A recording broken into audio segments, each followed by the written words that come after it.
서울 한복판, 늦은 밤 빗줄기가 거리를 두드리던 시간이었다. 종로 근처 지하철 출구 앞 순찰을 마치고 차에서 내린 경찰 한수진은 잠시 숨을 고르고 있었다. 도시는 늘 그렇듯 무심했고 사람들은 각자의 길을 따라 흩어져 있었다. 하지만 그날 밤은 달랐다. 빗속에 서 있던 한 남자의 시선이 그녀를 붙잡았다. 남루한 옷차림, 오래된 담요 하나에 의지한 모습, 옆에는 검은 얼룩무늬의 개 한 마리가 함께였다. 거리에서 흔히 마주칠 수 있는 노숙인 같았지만 그의 눈빛은 전혀 달랐다. 흔들림 없는 눈동자가 낯선 긴박함을 품고 있었다. 그는 낮게, 거의 들리지 않을 정도의 목소리로 경고했다. 누군가 숨어 있다고. 그냥 지나칠 수도 있었지만 한수진은 본능적으로 그 말을 흘려보내지 못했다. 서울역 인근에는 수많은 사람들이 떠돌고 있었다. 노숙인 대부분은 술 기운에 잠겨 있거나 주변을 전혀 의식하지 못한 채 쓰러져 있기 일쑤였다. 그러나 눈앞에 이 남자, 김대호는 달랐다. 흐릿하지만 단호한 목소리, 흔들리지 않는 시선, 그리고 옆에서 낮게 으르렁거리는 개의 태도까지. 그 모든 것이 한 가지를 말하고 있었다. 지금 여기는 안전하지 않다고.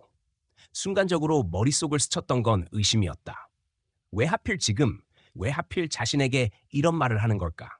그러나 동시에 경찰로서 오랫동안 몸에 뺀 훈련과 경험이 또렷하게 속삭였다. 위험 신호는 언제나 주변에서 가장 쉽게 간과되는 곳에서 시작된다는 것을. 조금 전까지는 평범한 순찰이 될 줄 알았다. 하지만 비가 점점 굵어지는 가운데 낡은 건물 벽에 기대선 김대호의 목소리는 계속 귓가에 맴돌았다. 누군가 그녀를 따라왔다는 말, 어둠 속에 숨어 있다는 말. 의심과 경계가 동시에 커져갔다. 대호의 개, 이름은 바둑이었다. 이 개는 눈빛을 떼지 않은 채 골목 어딘가를 주시하고 있었다. 꼬리를 낮게 들이운 채 멈춰있는 모습은 단순한 불안이 아니었다. 오랜 세월 거리에서 살아남아야 했던 본능적 경계심이 만들어낸 태도였다. 노숙인의 말보다 오히려 개의 반응이 수진의 마음을 크게 흔들었다. 동물이 느끼는 위기감은 억지로 만들어낼 수 없는 것이었기 때문이다. 조용히 흘러내리는 빗방울 속에서 긴장감은 점점 짙어졌다. 수지는 주변을 둘러보며 스스로에게 물었다. 만약 저 말이 사실이라면 지금 자신은 이미 누군가의 표적이 된 게 아닐까? 경찰로서 수많은 사건을 다뤄왔지만 누군가가 자신을 지켜보고 있다는 불길한 예감은 쉽게 떨쳐낼 수 없었다. 대호는 계속해서 낮은 목소리로 속삭였다. 그는 이곳에서 오래 살아온 사람이었다. 거리의 움직임, 낯선 사람들의 동선, 비 오는 밤에 흔히 벌어지는 일들을 누구보다 잘 알고 있었다. 그는 직접 봤다고 했다. 순찰차가 이곳에 멈추자마자 누군가 따라 들어와 골목 안에 숨어드는 모습을. 수지는 그의 말을 믿어야 할지 아니면 단순한 망상으로 치부해야 할지 갈등했다. 하지만 마음 한켠에서 알 수 없는 확신이 피어올랐다. 이 남자가 거짓을 말하는 건 아니라는 느낌이었다.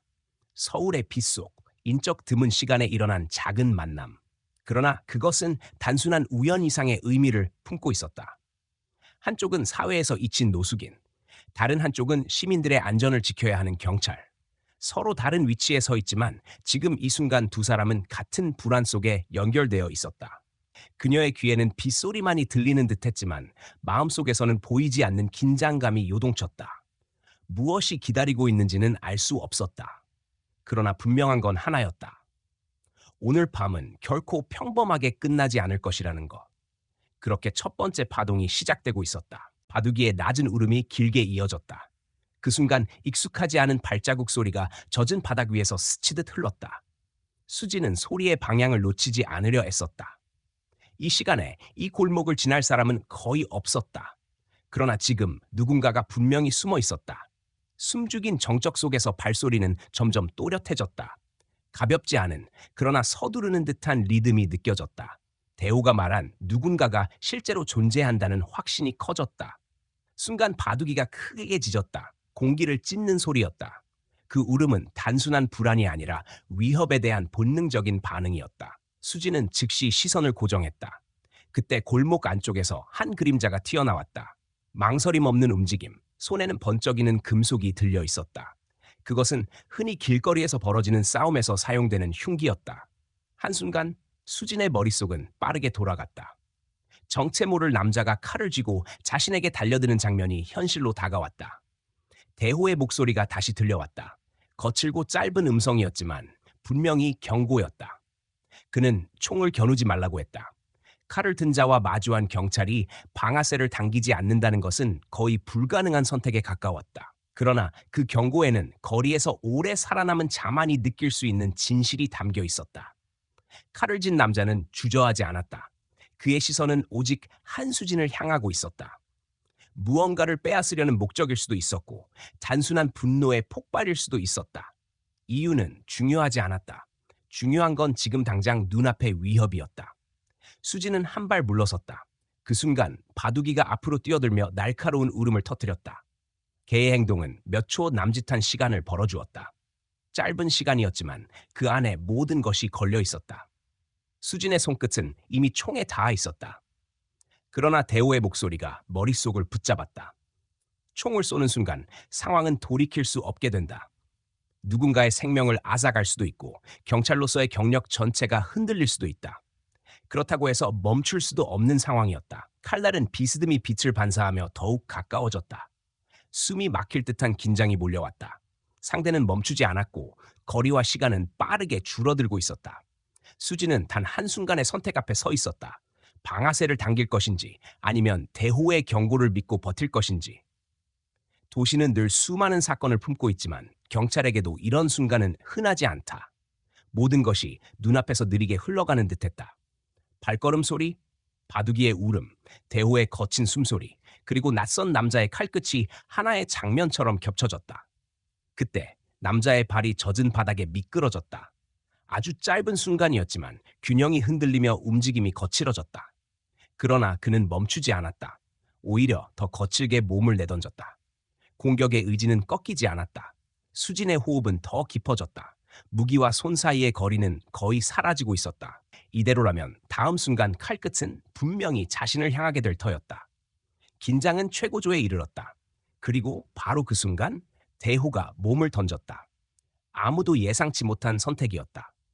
노숙인이라는 이름으로 불리던 한 남자가 거리 한복판에서 칼을 든 자를 막아섰다. 바둑이의 울음소리가 다시금 퍼져나갔다. 순식간에 세 사람과 한 마리 개가 뒤엉켰다. 무거운 공기 속에서 칼끝은 여전히 번뜩였고 수진의 손끝은 여전히 방아쇠 위에 있었다. 그러나 그 순간 그녀는 알았다. 이 싸움은 단순히 범죄자를 제압하는 일이 아니라 인간의 용기와 믿음이 시험대에 오른 순간이라는 것을. 도시는 여전히 무심했다. 그러나 빛 속의 이 좁은 공간에서 벌어지는 싸움은 그 무심함을 거슬러 올라가고 있었다. 수지는 총을 높이 들어 올렸다. 한 발의 공포탄이 어둠 속을 찢었다. 귀청이 울리는 굉음 속에서 칼을 든 남자의 움직임이 잠시 멈췄다. 대호는 그 틈을 놓치지 않았다. 그의 손이 칼을 붙잡았고 거칠게 비틀어낸 순간 흉기는 힘을 잃고 바닥으로 떨어졌다. 모든 것은 찰나였다. 그러나 그 찰나 속에서 한 사람의 삶은 바뀌고 있었다. 김대호는 떨어진 칼을 끝까지 붙잡으며 상대의 손목을 억눌렀다. 거친 숨소리가 섞여 들렸지만 포기하지 않았다. 바둑이는 계속 지저대며 주변을 긴장 속에 몰아넣었다. 한수진은 눈앞에서 벌어지는 장면을 단 한순간도 놓치지 않았다. 그녀의 손에는 여전히 총이 들려 있었지만 방아쇠를 당길 수는 없었다. 지금 이 순간 누구를 향해 쏘아야 하는지 아니면 애초에 쏠 수 있는 상황인지조차 명확하지 않았기 때문이다. 칼을 든 남자는 여전히 발악했다. 비틀어진 몸으로 어떻게든 대호의 소나기에서 빠져나가려 했지만 오랜 세월 거리에서 생존해야 했던 대호의 힘은 쉽게 무너지지 않았다. 그는 스스로의 몸을 방패 삼아 상대를 짓눌렀다. 그 과정에서 얼굴에 가까이 다가온 칼끝은 아슬아슬하게 스치고 지나갔지만 대호는 눈 하나 깜빡이지 않았다. 한수진은 총구를 움직이며 각도를 계산했다. 그러나 대호와 공격자가 엉켜있는 탓에 정확히 겨눌 수가 없었다. 조금이라도 흔들리면 대호가 다칠 수 있었다. 그녀의 이마에 땀이 맺혔지만 시선은 흐트러지지 않았다. 지금은 신속한 결정이 필요한 순간이었다. 그녀는 곧장 공포탄을 쏘았다. 귓가를 울리는 굉음에 주변이 순간 정적에 잠겼다. 공격자의 몸이 움찔하며 멈칫했고 대호는 그 틈을 놓치지 않았다. 그의 손이 상대의 손목을 강하게 비틀었다. 칼은 힘을 잃고 바닥에 떨어졌고 한순간의 소음과 함께 구석으로 튕겨나갔다. 수지는 빠르게 다가가 발끝으로 칼을 멀리 차냈다. 이젠 다시 손에 칠 수 없도록 완전히 사정권 밖으로 밀어냈다. 공격자는 여전히 몸부림쳤지만 이미 힘이 빠지고 있었다. 대호는 마지막까지 놓지 않고 버티며 상대의 팔을 누르고 있었다. 수지는 허리춤에서 수갑을 꺼냈다. 단단한 금속의 차가운 소리가 들리는 순간 상황은 새로운 국면으로 접어들었다. 그녀는 곧장 공격자의 손목에 수갑을 채웠다. 짧은 딱 하는 소리와 함께 싸움은 사실상 끝났다. 공격자는 거친 숨을 몰아쉬며 욕설을 내뱉었지만 더 이상 위협은 되지 못했다. 긴장이 풀리자 한수진의 가슴 속에서 묵직한 떨림이 올라왔다. 방금 전까지 자신이 직면한 위험, 그리고 눈앞에 낯선 노숙인이 감당한 희생이 뒤섞여 마음을 흔들었다. 그녀는 천천히 숨을 고르며 총을 거두었다. 대호는 땀과 빗물에 젖은 얼굴로 거칠게 호흡하고 있었다. 그러나 눈빛만큼은 또렷했다. 그 옆에서 바둑이는 이제 짖음을 멈추고 주인의 옆에 앉아 있었다. 수지는 그 모습을 바라보며 마음 깊숙한 곳에서 설명할 수 없는 감정을 느꼈다. 자신을 지켜낸 것은 훈련받은 동료도 아니고 오랜 경험이 쌓인 경찰도 아니었다. 사회에서 버려진 듯 취급받는 이 남자와 그의 개였다. 당신, 왜 이렇게까지 한 거죠? 속으로 떠오른 말이었지만 입 밖으로는 나오지 않았다. 대신 그녀는 가만히 대호를 바라보았다. 눈앞의 남자는 당연한 일이라도 하듯 아무런 표정도 짓지 않았다. 그저 모든 상황이 끝났음을 알리는 듯 숨을 고르며 앉아 있을 뿐이었다. 잠시 뒤 무전기로 지원 요청을 보냈다. 몇 분이 지나지 않아 근처 순찰팀이 도착했고 제압된 공격자를 인계받았다. 현장에 도착한 동료 경찰들은 당황스러운 눈빛으로 상황을 살펴보았다. 눈앞에 노숙인이 칼을 든 범인을 막아섰다는 사실이 쉽게 믿기지 않는 듯 보였다. 수지는 그들의 시선을 차단하듯 단호하게 말했다. 공격자를 제압하는 데 가장 큰 역할을 한 사람은 김대호라고. 순간 공기가 무겁게 가라앉았다. 동료들 중 몇 명은 눈치를 보며 수군거렸지만 그녀의 확신에 찬 말투가 더 이상의 의심을 막았다. 대호는 그 자리에서 머뭇거렸다. 시선이 자신에게 집중되자 어색하고 불편한 듯 몸을 움츠렸다. 그는 어떤 칭찬도 바라지 않았다. 오히려 빨리 이곳을 벗어나 다시 익숙한 그림자로 숨어들고 싶어 했다. 그러나 수지는 그를 가만히 보내지 않았다. 그녀는 차량에서 담요를 꺼내와 그의 어깨에 걸쳐 주었다. 대호는 짧게 고개를 끄덕였지만 끝내 병원에 가자는 제안은 거절했다. 이유를 묻지는 않았다. 눈빛만으로도 알 수 있었기 때문이다. 이 남자는 어쩌면 그보다 더 깊은 상처를 안고 있는 사람일지도 모른다는 것을. 수지는 그저 마음속으로 다짐했다. 오늘 이 사람을 다시 놓치지 않겠다고. 자신을 구한 그 순간처럼 이제는 자신이 그를 지켜야 한다는 생각이 스쳐갔다.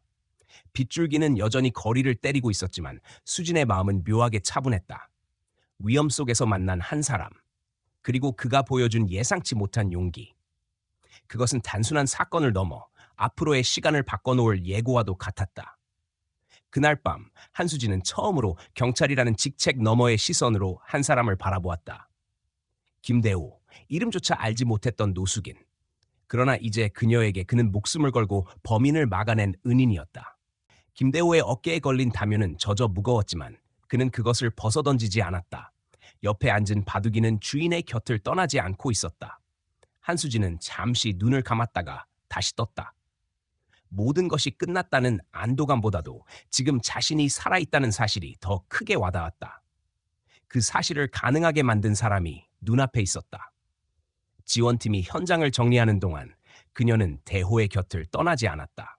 동료들은 믿기 어렵다는 듯 수군거렸지만 수지는 차갑게 눈빛을 보냈다. 누가 뭐라 하든 상관없었다.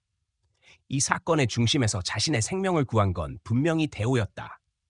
동료들의 시선이 불편하게 다가오자 대호는 고개를 숙였다. 그의 존재가 주목받는 순간은 늘 불안과 부담을 안겼다. 그러나 이번만큼은 피할 수 없는 일이었다. 수지는 조심스럽게 물었다.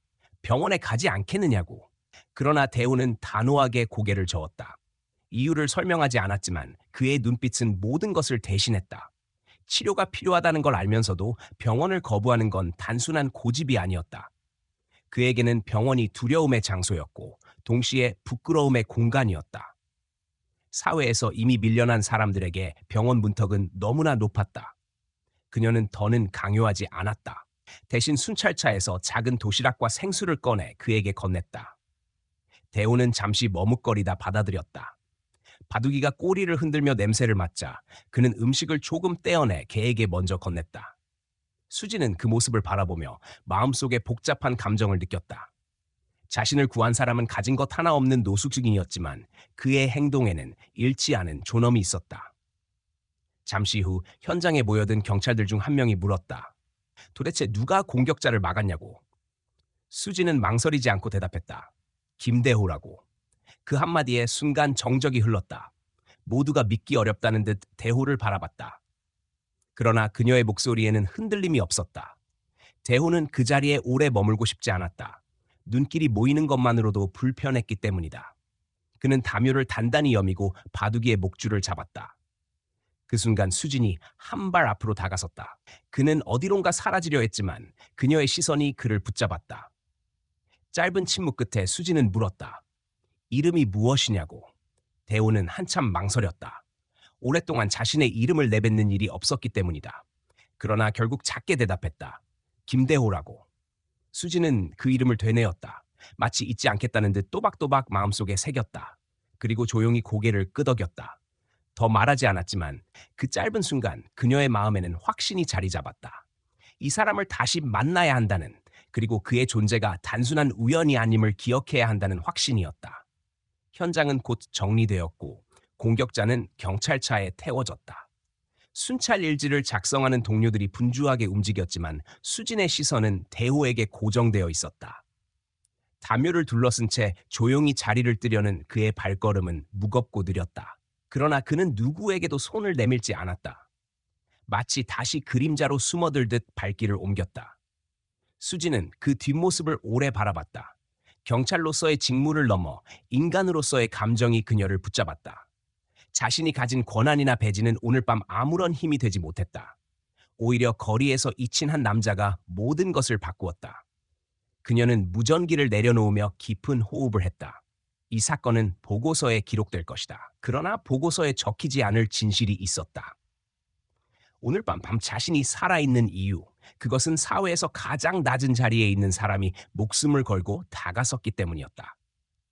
수지는 마음속으로 다짐했다. 다시는 이 남자를 그냥 지나치지 않겠다고. 그는 단순한 목격자가 아니었고 그저 우연히 만난 노숙인도 아니었다. 그는 은인이고 동시에 잊힌 사회 속에서 다시금 빛을 내야 할 사람이었다. 그날 밤 그녀는 순찰차에 앉아 창밖을 오래 바라봤다. 도시는 여전히 분주했고 빗방울은 유리창을 따라 흘러내렸다. 하지만 마음속에는 뚜렷한 이름 하나가 남아 있었다. 김대호. 이름을 불러봄과 동시에 그녀는 알았다. 이제 그의 존재는 결코 사라지지 않을 것이라는 것을. 한수진은 그날 이후 마음이 편치 않았다. 보고서에는 사건의 전개와 결과를 담았지만 정작 그녀의 마음을 뒤흔든 부분은 어디에도 기록되지 않았다. 김대호라는 이름은 머릿속에서 떠나지 않았다. 그는 다시 그림자 속으로 사라졌지만 수지는 그를 찾고 싶었다. 단순히 은인을 만나고 싶다는 이유만은 아니었다. 자신이 본 그 눈빛, 그리고 묵묵히 모든 위험을 감당한 용기가 그녀를 붙잡고 있었다. 며칠 동안 수지는 순찰 도중 의식적으로 발걸음을 옮겼다. 서울역 주변, 종로의 골목, 무료 급식소와 쉼터를 찾아다녔다. 그러나 대호는 쉽게 모습을 드러내지 않았다. 여러 사람들에게 물어봤다. 걔와 함께 다니는 노숙인을 본 적 있느냐고. 대답은 대부분 같았다. 그런 사람이 있다는 건 알지만 어디에 머무는지는 모른다는 것이었다. 도시는 수많은 얼굴을 삼켜버렸고 그는 그 안에서 흔적 없이 섞여 있었다. 시간이 흐르면서 동료들은 그녀가 이유 없이 같은 구역을 돌고 있다고 생각했다. 그러나 수지는 대답하지 않았다. 동료들에게 설명한다고 해서 이해받을 수 있는 이야기가 아니었다. 누군가에게는 하찮은 만남일지 몰라도 그녀에게는 삶의 방향을 바꾸는 계기였다. 며칠이 지나 어느 늦은 밤 수지는 다시 순찰을 돌던 중 강변 쪽으로 발걸음을 옮겼다. 한강 다리 아래 어둡고 조용한 공간에 익숙한 그림자가 보였다. 바둑이가 먼저 고개를 들어 그녀를 바라봤다. 꼬리를 흔들며 반가움을 표현하는 모습에 수지는 알 수 없는 안도감을 느꼈다. 대호는 천천히 고개를 들었다. 예상치 못한 만남이었지만 놀란 기색은 없었다. 오히려 담담하게 말을 꺼냈다. 잊어버린 줄 알았다고. 수지는 고개를 저으며 가방에서 준비해온 도시락과 생수를 꺼냈다. 김밥과 김치, 그리고 간단한 반찬이 담긴 작은 상자였다. 그는 말없이 그것을 받아들었다. 한참을 바라보다가 조용히 입술을 열었다. 고맙다는 한마디였다. 그날 이후 수지는 틈이 날 때마다 대호를 찾아갔다. 때로는 빵과 우유를, 때로는 두꺼운 양말이나 작은 담요를 챙겨갔다. 바둑이는 그녀를 보면 기뻐하며 다가왔고, 대호는 말이 적었지만 조금씩 마음을 열어갔다. 수지는 어느 날 조심스럽게 물었다. 왜 그렇게 위험을 무릅쓰고 자신을 도왔냐고. 대호는 눈을 피하며 바둑이의 머리를 쓰다듬었다. 그리고 잠시 침묵하다가 대답했다. 아무도 그렇게 하지 않으니까. 그리고 당신은 자신을 쓰레기처럼 보지 않았으니까. 그 말은 수진의 마음을 깊이 울렸다. 길에서 살아가는 사람들은 늘 무시당하고 눈길조차 받지 못한 채 존재를 잃어갔다. 그러나 그들에게는 여전히 감정이 있고 존엄이 있었다. 단 한순간의 인정이 한 사람의 삶을 흔들 수 있다는 사실을 그녀는 처음으로 실감했다. 시간이 흐르며 대호의 이야기는 조금씩 드러났다. 그는 한때 작은 공장에서 일하며 안정적인 삶을 살았다. 소박한 집도 있었고 가정을 꾸릴 희망도 있었다. 그러나 사고로 다리를 크게 다친 뒤 상황이 달라졌다. 치료비와 생활비는 감당할 수 없는 수준이 되었고 일자리를 잃었다. 가까웠던 가족과도 멀어졌다. 결국 남은 것은 거리뿐이었다. 그가 살아남을 수 있었던 이유는 바둑이었다. 유기견이었던 바둑이를 우연히 길에서 만나 함께 지내기 시작했는데 서로가 서로의 의지가 되었다. 대호는 바둑이를 살렸고 바둑이는 대호를 살렸다. 그는 담담하게 말했지만 그 안에 담긴 고통은 누구보다 컸다. 수지는 그 이야기를 들으며 가슴이 먹먹해졌다. 사회에서 조금만 뒤처져도 쉽게 내몰리는 현실, 그리고 그런 사람들을 외면하는 차가운 시선이 떠올랐다. 그녀는 경찰로서 수많은 사건을 경험했지만 정작 사람의 삶에 깊이 다가간 적은 많지 않았다. 그러나 지금 눈앞의 이 남자는 숫자로 기록될 수 없는 존재였다. 대호는 지식도 많았다. 여러 나라에서 온 이주민들과 대화를 나눌 수 있었고 역사나 문학에 대한 이야기도 막힘없이 이어갔다. 때때로 수지는 놀라움을 감추지 못했다. 이런 사람이 어떻게 거리에서 잊힌 채 살아가야 하는지 이해하기 어려웠다. 그러나 대호는 쓸쓸하게 웃으며 말했다.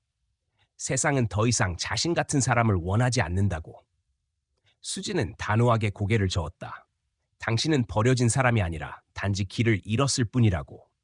그 말에 대호는 대답하지 않았다.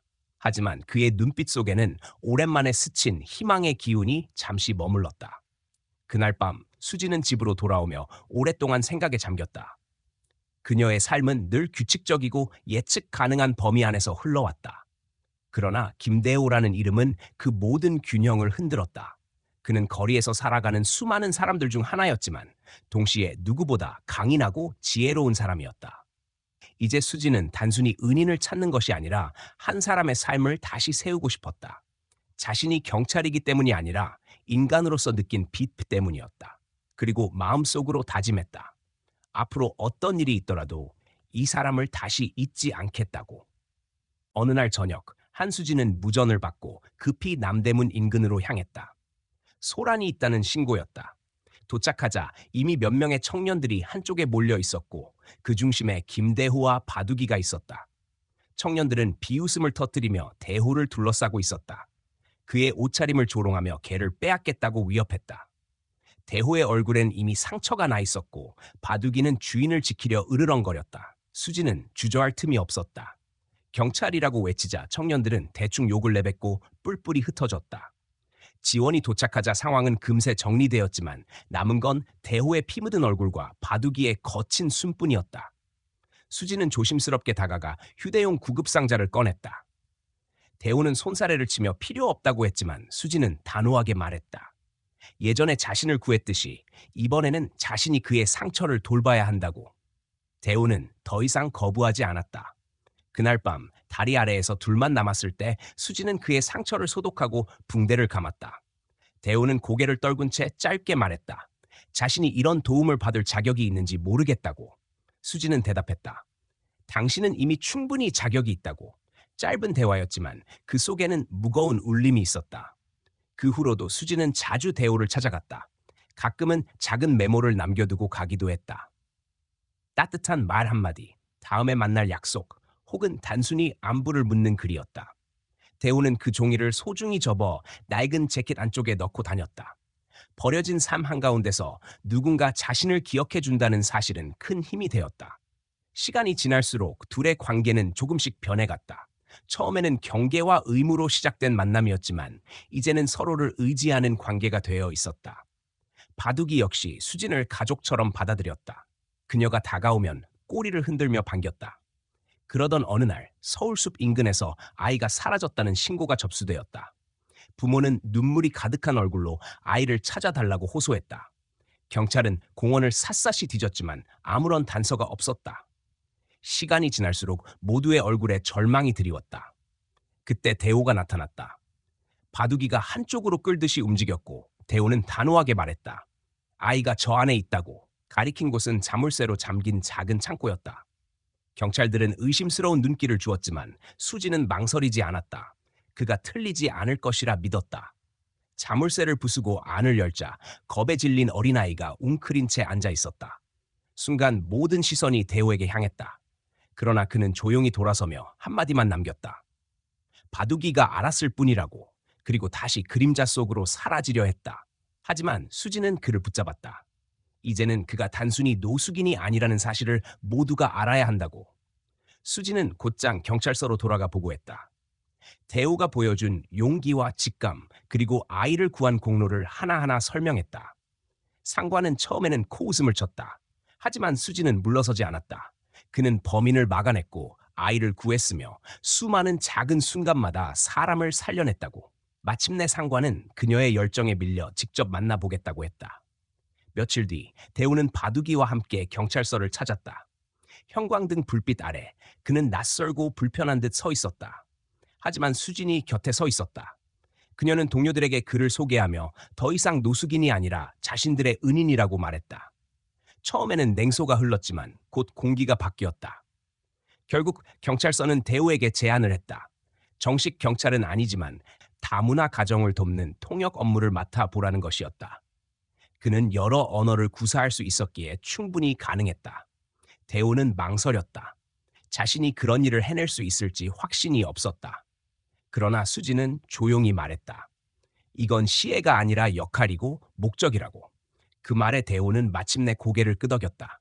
처음 출근한 날은 쉽지 않았다. 몇몇 동료들은 여전히 눈살을 찌푸렸고 의심의 시선이 따라다녔다. 하지만 이주민 한 가족이 도움을 요청했을 때 대우는 그들을 편안하게 이끌며 상황을 정리했다. 순간 분위기가 달라졌다. 그를 바라보는 눈빛에 변화가 찾아온 것이다. 그날 이후 대우의 자리는 조금씩 자리를 잡았다. 그는 여전히 노숙인의 흔적을 지우지 못했지만 경찰서 사람들은 그 안에서 새로운 가치를 보기 시작했다. 바둑이는 자연스레 이곳저곳을 돌아다니며 직원들의 사랑을 받았다.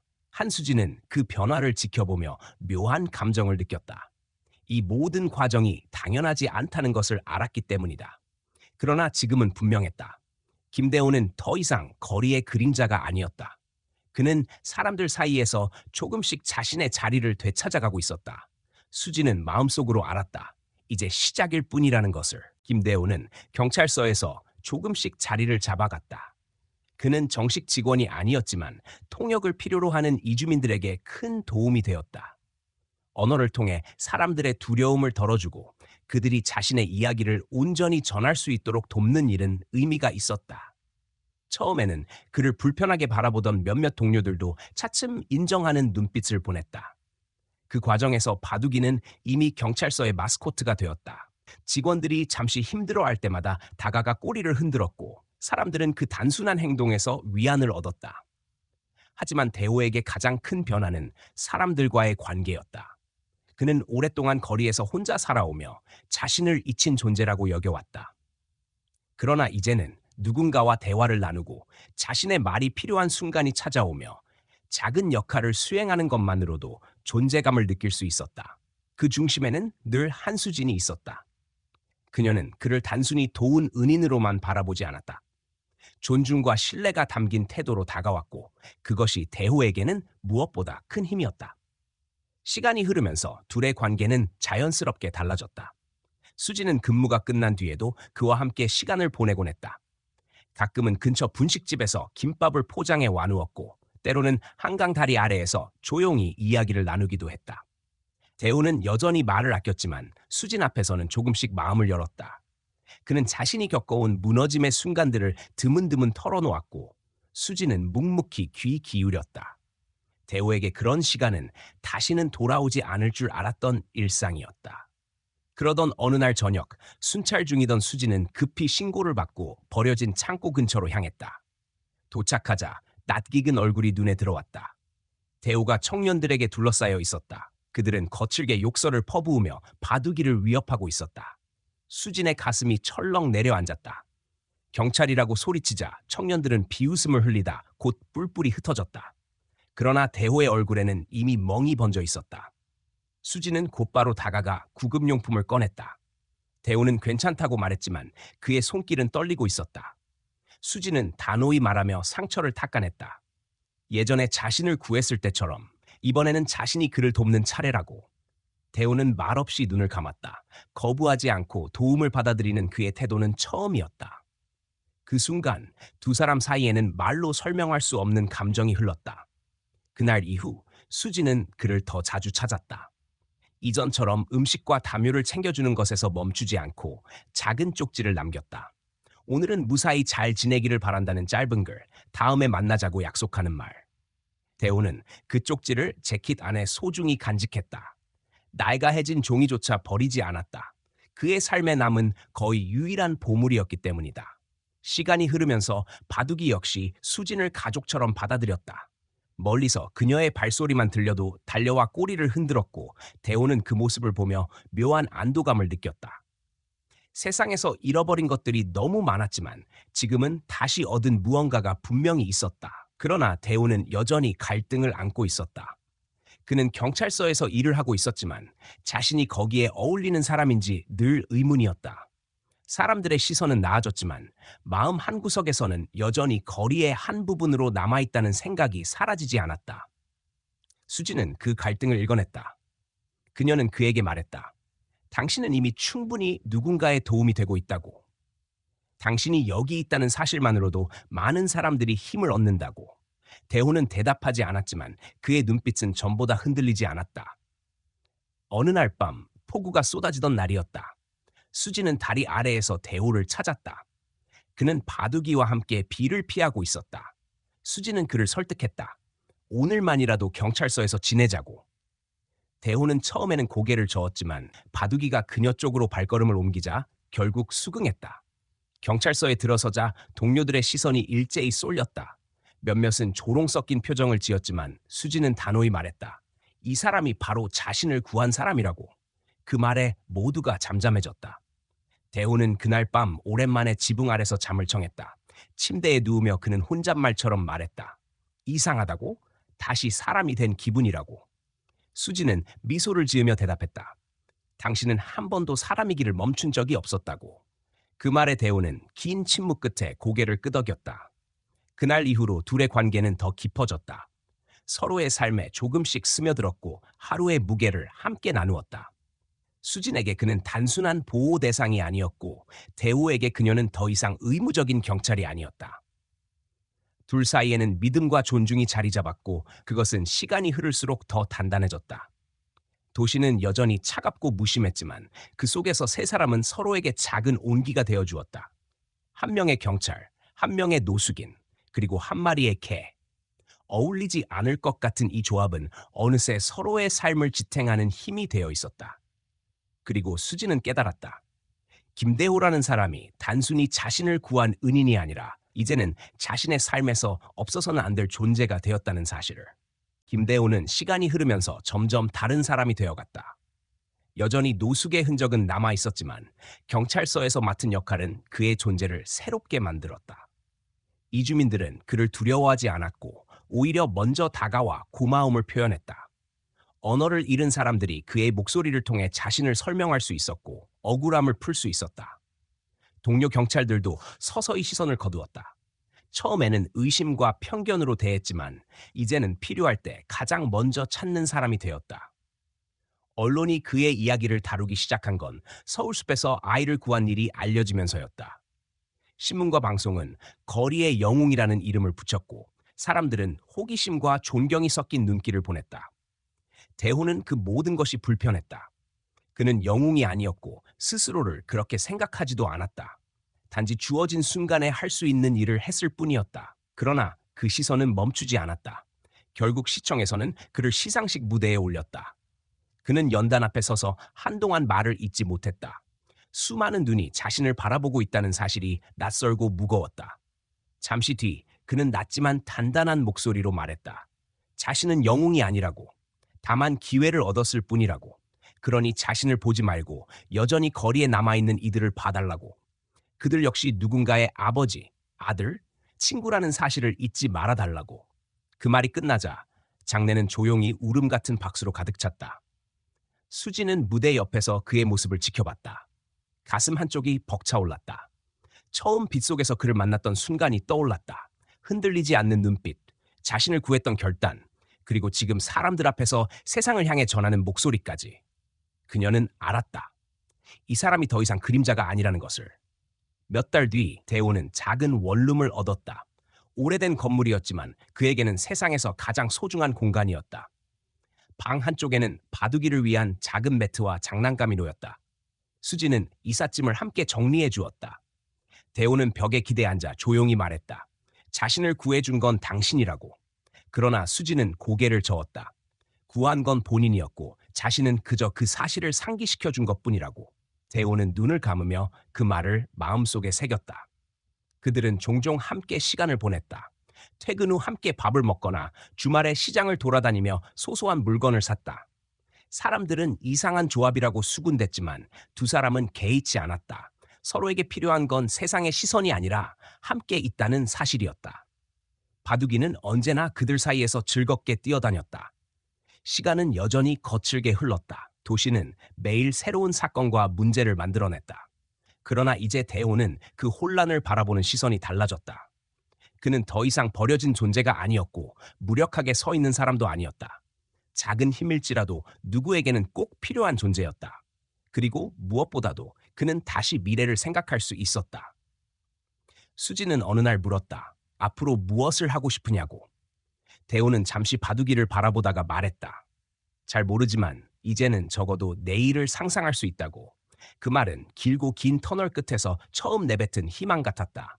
사람들은 그를 여전히 특별한 인물로 불렀다. 하지만 대호는 자신이 특별하지 않다는 걸 잘 알고 있었다. 그는 여전히 흔들리고 때로는 과거의 그림자에 붙잡혔다. 그러나 이제 혼자가 아니었다. 수진이 곁에 있었고 바둑이가 함께 있었다. 그것만으로도 그는 달라질 수 있었다. 그의 삶은 완벽하지 않았다. 그러나 완벽하지 않아도 괜찮았다. 중요한 건 다시 걸을 수 있다는 것이었고 그 길 위에 함께 걸어줄 이들이 있다는 것이었다. 서울의 밤은 여전히 차가웠지만 이제 그는 그 속에서 따뜻함을 찾을 수 있었다. 버려진 삶이 다시 시작될 수 있다는 사실, 누구든 기회를 얻는 순간 달라질 수 있다는 사실을 그는 온몸으로 보여주었다. 그리고 그 이야기는 조용히 사람들에게 번져갔다. 누군가를 돕는 작은 손길이 생명을 구할 수 있고 무심한 시선 하나가 절망을 만들 수도 있다는 깨달음이 남았다. 김대호는 더 이상 거리의 노숙인이 아니었다. 그는 한 인간으로서 다시 살아가고 있었다. 그리고 그의 곁에는 언제나 한수진과 바둑이가 있었다. 도시는 여전히 빠르게 움직이고 수많은 사람이 잊혀져 갔다. 그러나 그 속에서도 분명히 남는 것이 있었다. 사람은 누구나 존중받을 자격이 있고 단 한 번의 기회가 누군가의 인생을 바꿀 수 있다는 단순하지만 깊은 진실이었다. 그 진실은 한 남자의 삶에서 시작되었고 이제는 수많은 사람들의 마음에 남아 있었다. 사람은 결코 완전히 사라지지 않는다. 누군가가 그 존재를 믿어주는 한 누구든 다시 살아날 수 있다. 오늘 이야기를 끝까지 함께 해주신 모든 분들께 진심으로 감사의 마음을 전합니다. 짧지 않은 시간을 내어 한 사람의 삶과 변화를 따라와 주셨다는 것만으로도 큰 힘이 됩니다. 우리가 오늘 나눈 이야기는 단순한 사건의 기록이 아니라 누구나 존중받아야 하고 또 다시 시작할 수 있다는 희망의 메시지였습니다. 세상은 종종 냉정하고 사람을 쉽게 잊어버리지만 단 한 번의 기회와 따뜻한 시선이 누군가의 인생을 완전히 바꿀 수 있다는 사실을 다시 확인하게 됩니다. 이 이야기를 통해 혹시 주변에서 외면당하는 누군가를 본다면 조금 더 귀 기울이고 따뜻한 눈길을 건네주시기를 바랍니다. 그것이 작은 시작이 되어 새로운 삶으로 이어질 수도 있습니다. 우리 모두가 서로에게 힘이 될 수 있다는 믿음이야말로 가장 소중한 배움이라고 생각합니다. 오늘 이야기에서 마음에 남은 점이나 느끼신 바가 있다면 아래에 소중한 의견을 댓글로 남겨주시면 감사하겠습니다. 여러분의 생각이 또 다른 누군가에게 큰 울림이 될 수 있습니다. 그리고 이 채널을 응원해 주시려면 좋아요를 눌러주시고 앞으로도 함께하기를 원하신다면 구독을 부탁드립니다. 여러분의 작은 행동 하나가 더 많은 이야기와 더 큰 울림으로 이어질 수 있습니다. 다시 한번 깊이 감사드립니다.